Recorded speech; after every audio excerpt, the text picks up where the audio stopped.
안녕하십니까. 저는 차교술 경영 지도사입니다.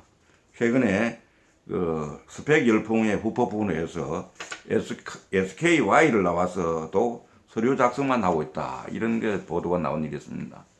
사실 명문대학을 나와서 서류 작성만 하는 이런 걸 보면은 그 일 자체도 자기의 어떤 그 능력이나 자기의 어떤 그 일할 수 있는 여러 가지 수준에 많이 떨어지는 일이고, 이게 오래 가지 못할 일일 뿐만 아니라 앞으로 이렇게 단순 반복적인 일은 사람이 오래 할 수가 없어요.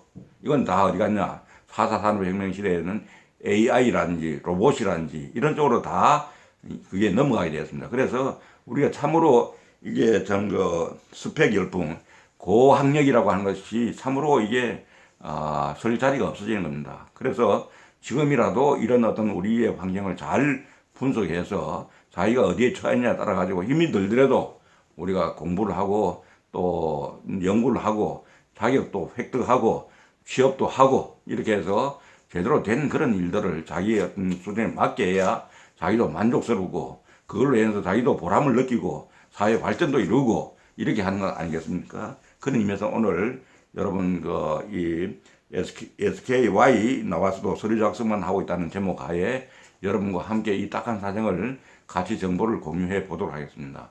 아직까지 구독 안 하신 분은 구독에 클릭하시고 앞으로 많은 정보를 같이 공유했으면 좋겠습니다. 한국은 고학력 청년 니드는 이게 NEET라고 합니다.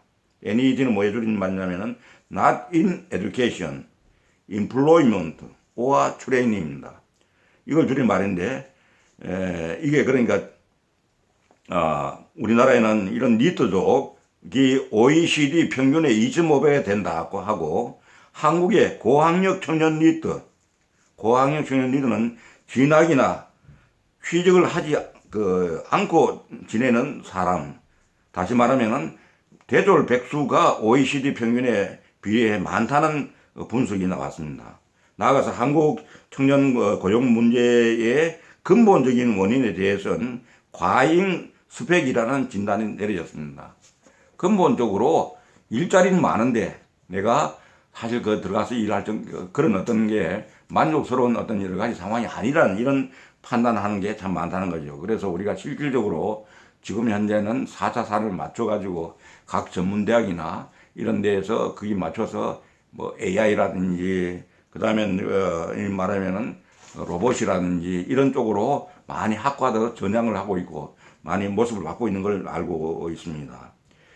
그래서 OECD가 최근에 한국 청년 고용 리뷰 보고서를 발표했는데, 보고서에 따르면은 높은 교육열에 따라서 OECD 회원국 중 25세에서 29세 청년의 고학력 비율이 가장 높았다고 이렇게 나왔습니다. 또 2017년 기준 한국 고졸자의 대학 진학률은 69%로 높은 수준으로 나타나다고 합니다. 이것도 문제가 있는 거죠. 이렇게 너무 높게 나타나니까 졸업을 하고도 마땅한 직장에 만족한 직장에 들어가지는 못하고 이렇게 말하면은 흔히 말하면 대졸 백수가 이렇게 자꾸 늘어난다는 것 아니겠습니까?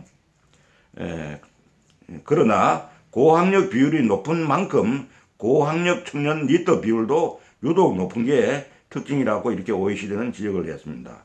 이는 저학력 청년 비율이 높은 다른 국가와 달리 역설적이라는 것인데, 한국의 고학력 청년 니트 비율은 45%로 OECD 평균 18%보다 2.5배는 높았다고 이렇게 나옵니다.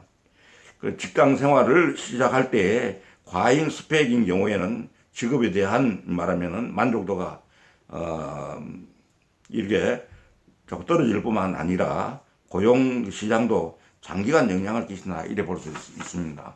그래서 앞으로는 우리도 이제는 자기 너무 어떤 체면이나 위신이나 이런 거 생각할 게 아니라 자기 수준에 맞는 자기가 수준에 맞는 기술이라든지 기능이라든지 이런 것이 맞다 그러면은 그런 쪽으로 가고, 대학을 졸업한 사람들 학문을 계속하겠다, 학문에 깊이 있는 학문을 하겠다 이런 분들은 대학을 가고 대학원 가고 이렇게 하는 게 맞는 건데, 무조건 명문대학을 나온다. 명문대학을 나와서 제대로 그 일자를 찾아가지 못하고 지금 보면은 생산 현장이라든지 그 중소기업, 중견기업들은 상당히 사람들 필요한데 사람은 필요한데 일자리 있는데 이게 서로 맞질 않는다는 거죠. 그래서 앞으로는 이런 흔히 말하면 실사구시하는 우리가 졸업을 하는 것도 졸업장이 앞으로는 다 해결하는 게 아니라는 거죠.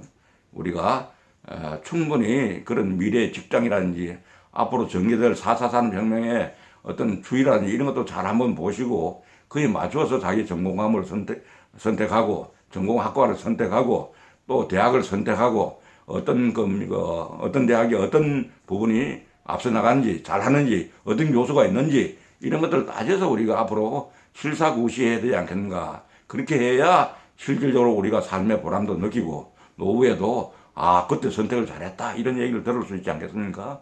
저는 경영지도사로서 여러분들의 미래를 한번 같이 걱정하는 의미에서 말씀드렸습니다.